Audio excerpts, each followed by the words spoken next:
देखिए आज हम देखेंगे वैदिक सभ्यता के बारे में। वैदिक सभ्यता में मतलब है ना, मतलब दो बातें निकल के आएगी। जो आर्य लोग के बारे में, कुछ आर्य लोग के बारे में कहेंगे क्या कि ये मतलब अफगानिस्तान से आए थे।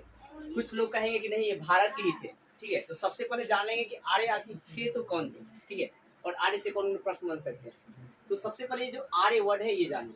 आर्य आप कहेंगे प्रजाति या नस्ल सूचक शब्द नहीं है। मतलब आर्य जो है ना किसी प्रजाति का नाम नहीं है और ना ही किसी नस्ल सूचक क्या जी शब्द है, बल्कि एक भाषा सूचक शब्द है। क्या जी? भाषा सूचक क्या जी शब्द है। और ये कैसा भाषा सूचक शब्द है? तो संस्कृत शब्द है। कैसा जी? संस्कृत शब्द है। और आर्य जो है कैसा शब्द है? संस्कृत शब्द है। और इसका अर्थ क्या होता है, मतलब क्या होता है? तो श्रेष्ठ या कुलीन या उत्तम। मतलब कई इसको पूछा गया है कि आर्य शब्द का जो है अर्थ क्या होता है? श्रेष्ठ और कुलीन। ऑप्शन में आपको देगा श्रेष्ठ और क्या जी कुलीन। महान भी दूसरा ऑप्शन रहेगा, तो आप महान नहीं मानेंगे। ये ही तीनों याद रखिएगा, श्रेष्ठ, कुलीन और क्या जी उत्तम। तो आर्य हमने क्या बताया कि आर्य जो है प्रजाति या नस्ल सूचक शब्द क्या जी नहीं है, बल्कि क्या है? भाषा सूचक शब्द है। और कौन सा भाषा? संस्कृत भाषा का। और इसका अर्थ क्या होता है? श्रेष्ठ, कुलीन या उत्तम होता है। अब है क्या कि ऋग्वेद में आर्य शब्द जो है कितने बार आया, कितने बार इस्तेमाल किया गया है? तो 33 बार इस्तेमाल किया गया है। कितने बार जी? 33 बार जो है इस वर्ड को क्या इस्तेमाल किया गया। और सबसे पहले आर्य शब्द जो है कौन इस्तेमाल किए थे? Max Muller. कौन जी? Max Muller. और मैक्स मुलर ने बताया कि आर्य जो है मतलब वो भारत के नहीं बल्कि मतलब विदेशों से आए थे। ठीक है ना, अफगानिस्तान से आए थे, सॉरी मध्य एशिया से आए थे। इन्होंने क्या बताया था जी? मध्य एशिया से आए थे। आर्य कहाँ से आए थे? मध्य एशिया से आए थे। और यहाँ पर उन्होंने रहना मतलब चालू किया। उसी आर्य के मतलब जो लोग हैं, ठीक है, उन्हें कहा गया क्या, मतलब वो श्रेष्ठ लोग हैं, आप बोल सकते कुलीन लोग थे, उन्हीं को लोगों को कहा गया वैदिक सभ्यता। उनकी सभ्यता को कही गई वैदिक सभ्यता।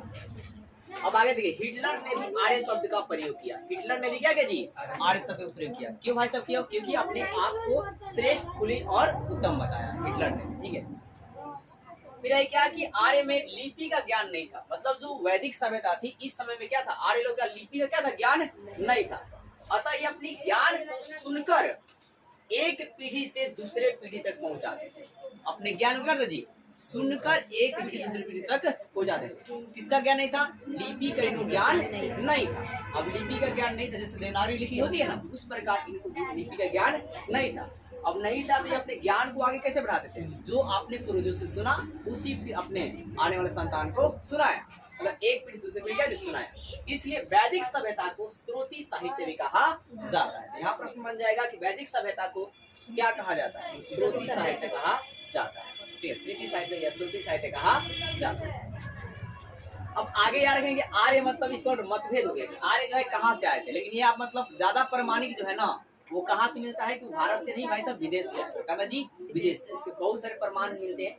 तो है क्या आर्य कहाँ से आए थे? तो इसका दो सिद्धांत दिया गया, एक विकासवादी सिद्धांत और एक है विसरणवादी सिद्धांत। विकासवादी सिद्धांत का मतलब ये होता है कि कोई एक परंपरा होगी जो एक जगह से आहिस्ता आहिस्ता वो विकसित होगी और उसका फैलाव होगा, इसको बोलेंगे विकासवादी। और विसरणवादी का मतलब ये होता है कि कोई एक मतलब सभ्यता तो होगी लेकिन वो उस तरह उसका फैलाव होगा जिस प्रकार एक मोमबत्ती को जलाने से उसकी महक जो है पूरी मतलब है फैलती जाती है, पूरे रूम में क्या होता है आहिस्ता आहिस्ता फैल जाता है।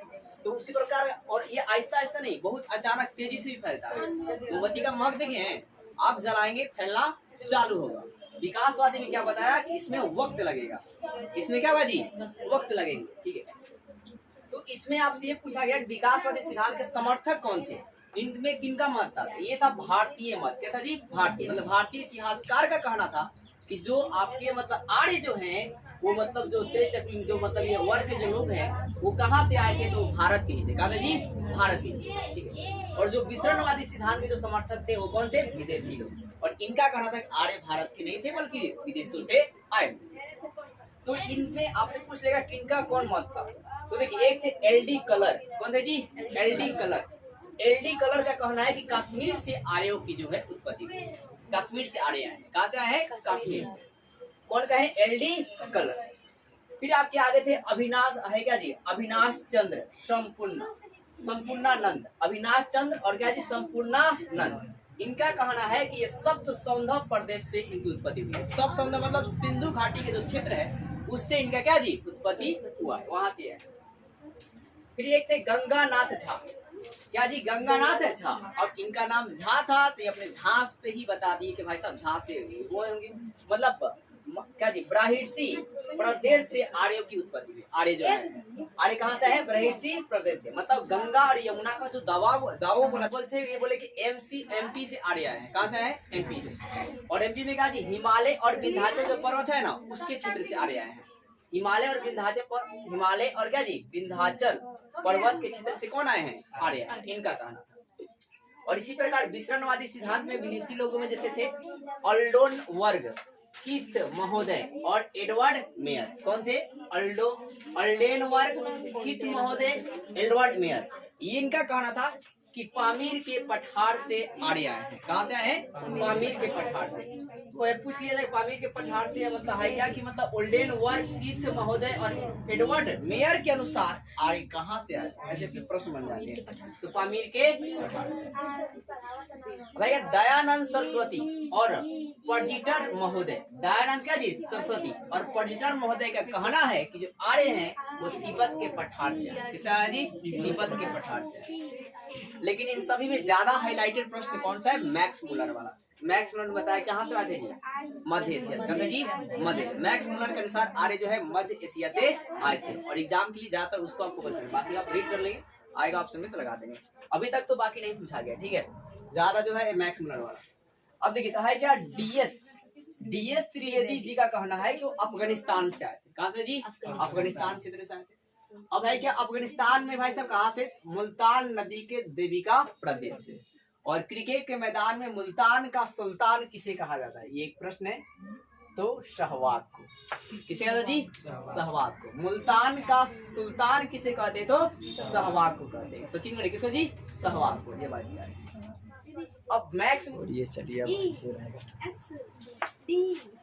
तो देखिए जी हमने क्या बताया कि मैक्स मुलर के अनुसार जो है मतलब आर्य कहाँ से आए थे, मध्य एशिया से आए थे। और ये सबसे प्रामाणिक क्या जी, मध्य। और किस क्षेत्र से, तो बैक्टीरिया से। ये भी आप क्या रखेगा। अब भाई क्या कि मतलब इसको अनेकों मतलब उदाहरण मिलता है, इसका मतलब प्रमाण भी मिलता है कि हाँ यहाँ से लोग आए थे, ठीक है। वो प्रमाण को मान देंगे। पहला भी देखिए कौन किनका मत था।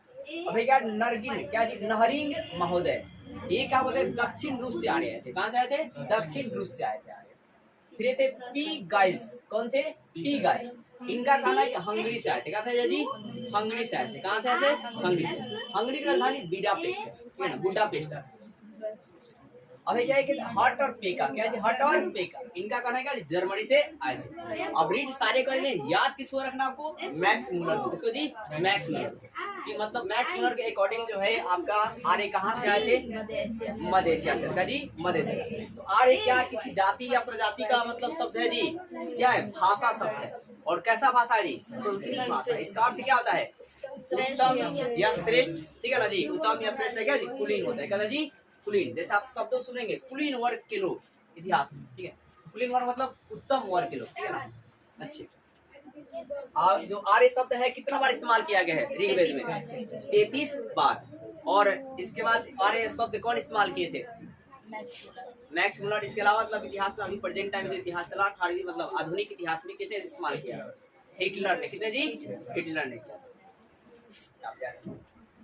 अब देखिए है क्या कि मतलब अभी जो आर्य जो लोग आए थे ना जी, तो यहाँ पर इसका जानकारी कैसे मिलता है। एग्जाम्पल देखिए, एशिया माइनर, क्या जी, एशिया माइनर अभिलेख से। किसे, एशिया माइनर अभिलेख से या बीज गोई अभिलेख से। इसको एक और नाम बताया था हम लोग, एशिया माइनर अभिलेख क्या जी, बीज गोई। एशिया माइनर अभिलेख कहाँ का जी, तुर्की का। कहा जी, तुर्की का। अब इसमें क्या है, इन एशिया माइनर अभिलेख पर ये बात लिखी है कि यहाँ पर जो मतलब तुर्की में जो लोग थे, यहाँ पे 2 कबीले के लोग रहते थे। एक का नाम था हिती कबीला के एक लोग थे, और एक कौन के लोग थे, मितनी कबीला के लोग थे। और ये लोग आपस में बहुत झगड़ते थे, आपस में क्या जी, झगड़ते थे। और इसी झगड़ा के होने के कारण ये लोग क्या हुए कि यहाँ से मतलब जो तुर्की इलाका है, ये इलाका मतलब तुर्की इलाका जो मध्य एशिया के रास्ते जो है आपके भारत में आए होंगे और बहुत ही रहेंगे। और इस तरह का वैदिक सभ्यता का जो है मतलब हुआ होगा। और एक और बात, वैदिक सभ्यता की जो स्टार्टिंग जानकारी है इसका कोई प्रमाणिक जानकारी नहीं है, लेकिन इसका जो अंत होता है इसका प्रमाणिक जानकारी होती है। कि उस समय में आपका जो है ना, जैसे आप पढ़ेंगे ना महर्षि द्वैपायन वेद व्यास, तो आपको मतलब जो उनके बारे इसमें मतलब जो वैदिक सभ्यता ना उसमें ये भी एंट्री मानेंगे, महर्षि द्वैपायन वेद व्यास। तो देखिए हमने क्या बताया कि यहाँ पे दो कबीला थे, एक हिती और एक क्या जी मिती। हिती कबीला का जो प्रमुख थे मतलब जो सरदार थे उनका नाम क्या था जी, सुबी लमा। क्या जी, सुबी लामा था। और मितनी कबीला के जो प्रमुख थे उनका नाम क्या था जी, मित्यु अजा। क्या था जी, मित्यु अजा। तो देखिए दो कबीला था, एक हिती और एक क्या जी मिती। और हिती कबीला के प्रमुख सुबी लामा थे और मितनी कबीला के प्रमुख मिताऊ अजा थे। इन दोनों कबीला में क्या झगड़ाई होती थी और झगड़ाओं के कारण ये लोग क्या जी पलायन किए होंगे किस रास्ते से, मध्य एशिया के रास्ते क्या जी आपको जा भारत में आए होंगे और एक सभ्यता विकसित हो गई जिससे वैदिक सभ्यता का नाम दिया गया।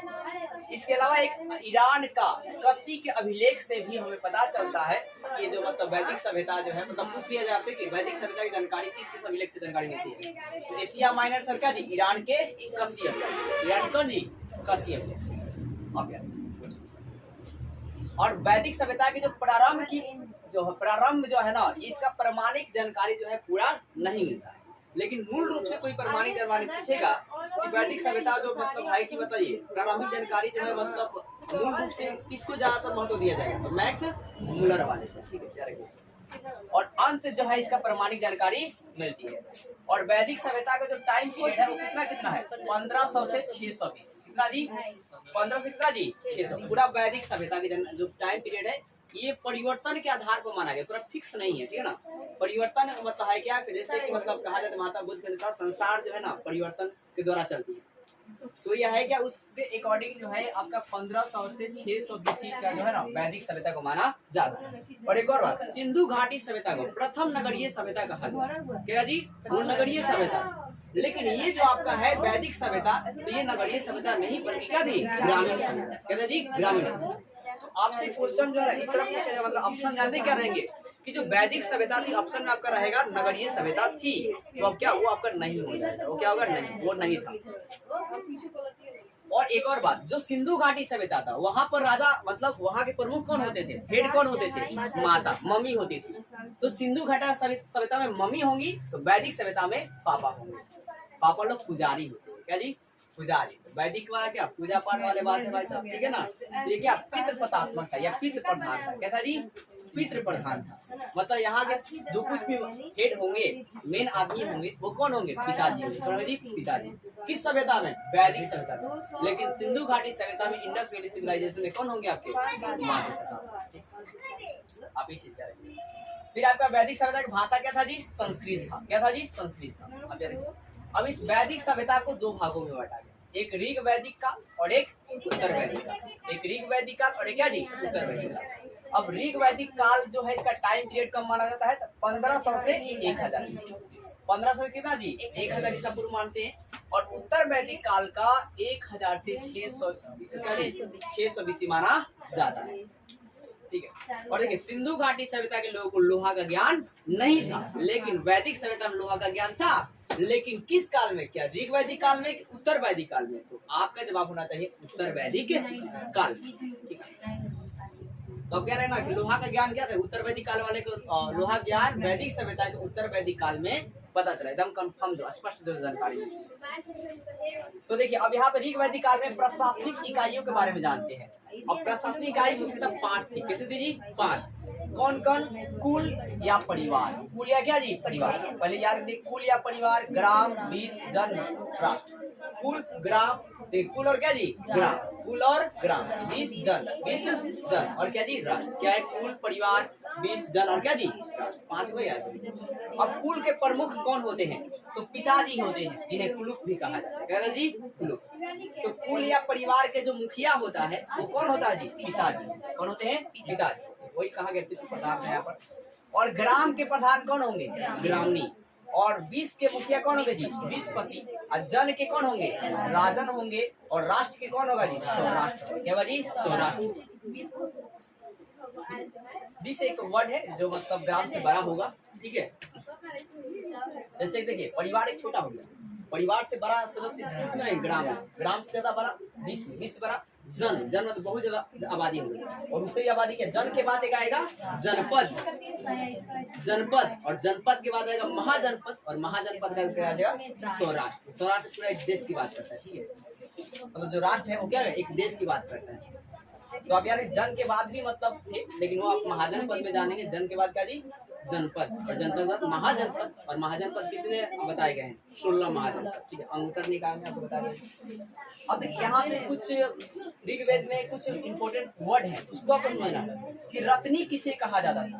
तो रत्नी अधिकारी को कहा जाता था। किसे जी, अधिकारी। और ये अधिकारी कौन कौन होते थे, मतलब कौन कौन थे, तो सूत, कमादी और रत्कार। पेपर में पूछ लिया गया कई बार कि सूत, कमादी और रत्कार कौन थे, अधिकारी। सूत, कमादी और क्या जी, रत्कार कौन थे आपके, अधिकारी थे। ठीक है, जिस प्रकार रत्कार आपको समझ में आता उसी प्रकार आपके कमादी भी होते थे, उसी प्रकार आपके सूत भी होते थे। रत्कार के पास ज्यादा पावर होगा, उससे कम कमादी के पास, उसके पास कम पावर जो है सूत के पास होगा। और रत्नियों की संख्या कितनी होती थी, ऐसे करके रत्नियों से कितना था जी, 12। रत्नी से कितना था जी, 12 होता था। तो रत्नी एक अधिकारी हुआ करते थे जो सूत, कमादी और रत्कार होते थे, इनकी संख्या कितनी थी जी, 12 होती थी। फिर आप याद रखेंगे, मतलब देखिए उस टाइम हमने बताया था कि सिंधु घाटी सभ्यता का जो मतलब फल था, जो मतलब क्या होते हैं, किसी को मतलब नाश्ता कराया जाता था, तो क्या था भाई, शहद। क्या था जी, शहद था। ठीक है, तो यहाँ पर भाई साहब नाश्ता कराने के लिए क्या देता, पेय पदार्थ क्या था, तो सोमरस था। क्या था जी, सोमरस। तो ऋग्वैदिक काल में क्या भाई, मतलब पेय पदार्थ क्या था जी, सोमरस था। क्या था, सोमरस। और वहां पर मतलब व्यवसाय जो है, मतलब व्यवसाय यहाँ पर क्या था जी, कृषि। वैदिक सभ्यता में व्यवसाय क्या था जी, कृषि था। और उसमें क्या होता था जी, व्यापार। शब्दों को गौर कीजिएगा, अगर कई जगह गलत भी आपको ऑब्जेक्टिव मिलेंगे, ठीक है ना। तो सिंधु घाटी सभ्यता में जो आपका व्यवसाय क्या था, व्यापार था, लेकिन आपका वैदिक सभ्यता में व्यवसाय क्या था, कृषि था। ठीक है, डाउट मत रखिएगा। फिर यहाँ पर खोजी गई धातु क्या थी जी, लोहा थी। सिंधु घाटी सभ्यता के लोगों को लोहा ज्ञान नहीं था, लेकिन उत्तर वैदिक काल में आपको हुआ क्या, उत्तर वैदिक काल में लोहा का ज्ञान हो गया। ये कब ज्ञान हुआ भाई साहब, देखिए तो लोहा को और क्या कहा जाता है, तो श्याम अयस्क कहा गया। क्या कहा जी, तो पूछ लेगा, अलग से प्रश्न बनेंगे, लोहा को उत्तर वैदिक काल में क्या कहा जाता है, तो श्याम अयस्क कहा जाता है। फिर हाँ, एक और बात, ये आपका है लोहा का जो साक्ष्य है, ये कहाँ मिला, कैसे खुदाई के दौरान मिला, तो एक है उत्तररंजी खेरा गांव। क्या जी, हाँ अंतररंजी, सॉरी क्या, अंतररजी खेरा गांव, अंतररजी खेरा गांव। ये गांव कहाँ है भाई, यूपी के एटा जिला में। क्या, यूपी क्या जी, एटा जिला से ये साक्ष्य कितना। अब देखिए ये जो लोहा का जो उपयोग है ना, देखिए लोहा का जो उपयोग है, लोहा का सीमित स्तर पर, मतलब एकदम लिमिट मात्रा में जो है, वो 1000 ईसा के बाद, 1000 बीसी के बाद, क्या जी 1000 ईसा पूर्व बाद हुआ। ठीक है, और पूरा व्यापक स्तर पर कब हुआ, 600 ईसा पूर्व के बाद। तो इस तरफ पता चलता है कि जो लोहा का ज्ञान है वो ऋग वैदिक काल में नहीं, बल्कि किस काल में पता चली, तो उत्तर वैदिक काल में। क्योंकि उत्तर वैदिक काल का टाइम पीरियड कितना है, 600 से 1000 से 600। यहाँ क्या करा है, 1000 के बाद पता चला, तो किसके अंदर आएगा 1000 के बाद, ऋग वैदिक काल में, उत्तर वैदिक काल में, उत्तर वैदिक। ये भी आपसे पूछ लाया जाएगा कि लोहा का ज्ञान वैदिक सभ्यता वाले लोगों को किस काल में पता चली, ऋग वैदिक काल की, उत्तर वैदिक काल जी, उत्तर वैदिक काल। और इसके बाद एक आप शब्द याद रखेंगे, अमाजू। तो अमाजू किसे कहा जाता था, तो देखिए जिन स्त्रियों का शादी नहीं होता है उसे अमाजू कहते हैं, उसे कहते जी अमाजू। उसी प्रकार, हाँ उसी प्रकार है क्या कि मतलब अमाजू किसे कहा जाता था, तो जीवन भर अविवाहित जो स्त्री होती है उन्हें क्या कहते हैं जी, अमाजू। अगर मान लीजिए कि कोई शादी नहीं करता है आप में से, तो उसे क्या कहा जाएगा, अमाजू कहा जाएगा। और इनका पहनावा भी याद रखेंगे आप, ठीक है। ये लोग पहनावा में क्या क्या पहनते थे, ठीक है। तो एक वास नाम का चीज होता था, एक अधिवास होता था, एक क्या था जी, उष्णीय होता था। वास जो होता था ना, ज्यादातर गर्मी उर्मी के दिनों में ये मतलब पहनते थे, और अधिवास जो है जब मीडियम जो बरसात दिन रहता था, और उष्णीय जो है जब बहुत ठंडी पड़ता था उस समय उष्णीय वस्त्र को ये पहनते थे। एक और शब्द आता है कि वैदिक सभ्यता में नीवी का अर्थ क्या होता है, तो अंदर पहनने वाले वस्त्र को नीवी कहा जाता है। और नीवी नाम से कुछ चीज भी आता है, कपड़ा वगैरह नाम का, बोले इसमें कोई दिखा था, हाँ ये 1000 है ना, यहाँ पर क्या होगा 600 ईसा पूर्व बाद। हाँ एक और बात देखिए, ये सब कहानी सुनिए। गुप्तचर, अब है क्या कि मतलब और भी शब्द ध्यान देना है कि मतलब ऋग वैदिक काल में जो है गुप्तचर बोलते हैं। अब गुप्तचर कौन कौन है भाई साहब, एक पुरुष और एक अस्पष्ट। एक कौन थे, पुरुष और एक कौन थे, अस्पष्ट। पुरुष जो है इसका काम क्या होता था कि जनता की गतिविधियों को देखभाल करता था, जनता क्या कर रही है क्या नहीं कर रही, ये सारा जो है एक तरह का पुलिस मान लीजिए, ठीक है। ये होता था पुरुष पुलिस होता था, ठीक है। जनता गतिविधियों को देखभाल करेगा, उल्टा सीधा करेंगे पिटाई उटाई चालू करेगा।